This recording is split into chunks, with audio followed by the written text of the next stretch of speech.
Hey guy, what's going on? Dusty here today, doing a SSR sag adjustment. Today we're setting up our bike. Already broke the bike in, changed the oil twice. I've already went through all the hardware, air filter, changed the oil, set the fork height, kind of did everything you need on a maintenance. You know, take a look at our channel. You can see all the videos I put together for that. But today I'm going to show you guys how to set the sag on a SSR 250 or even a 300. Today I got on my sag tool. Very reliable. I've been using this sag tool for a very long time.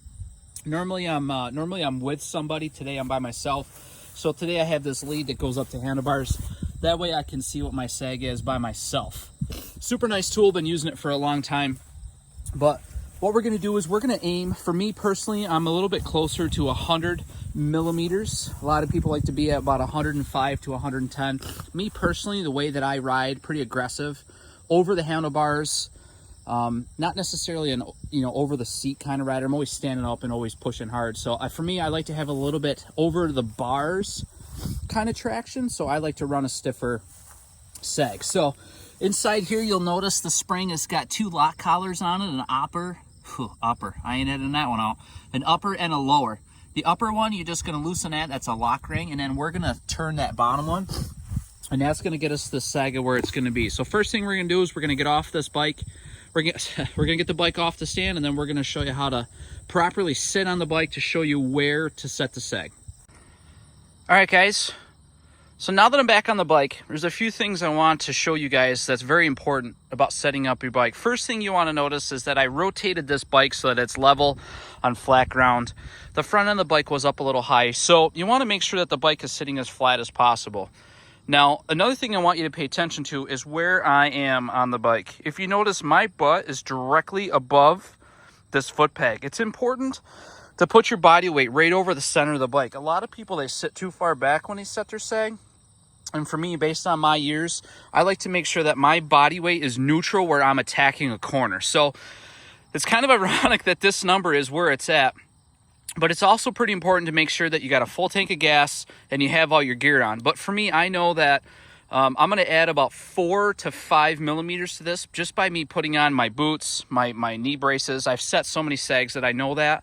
So to start right off with, it was kind of cool that I rode this bike the other day and I was like, man, the front end is overreacting and the back end just doesn't seem to follow like it should. And that's because my sag is set way too hard. My rear end is not going down far enough. So you see here at 93, the bike actually, for me, I want to set this right around 98, 97 at the most. But having no gear on, I know that right now we're off by about 5 millimeters, which is going to be a turn and a quarter. Every turn on your spring is going to put you exactly 4, at least on a good bike with good lubrication, where everything is going up and down like brand new bike here. So for me, as I bounce up and down a few times and I make sure that I have equal weight off my toes, you notice here, I'm going to go approximately about a turn and a half to kind of get me to where I want to be. So I'm going to show you how to do that. Okay guys, the first thing that we're going to do is we're going to reach in here and we're going to hit this lock collar this way. Now, I do have special tools for this, but when you're out in the field, you tend to just work with what you got. So today we're going to loosen this upper collar, and then we're going to rotate this spring a turn and a quarter to make sure that these threads right here, I'm actually going to mark this.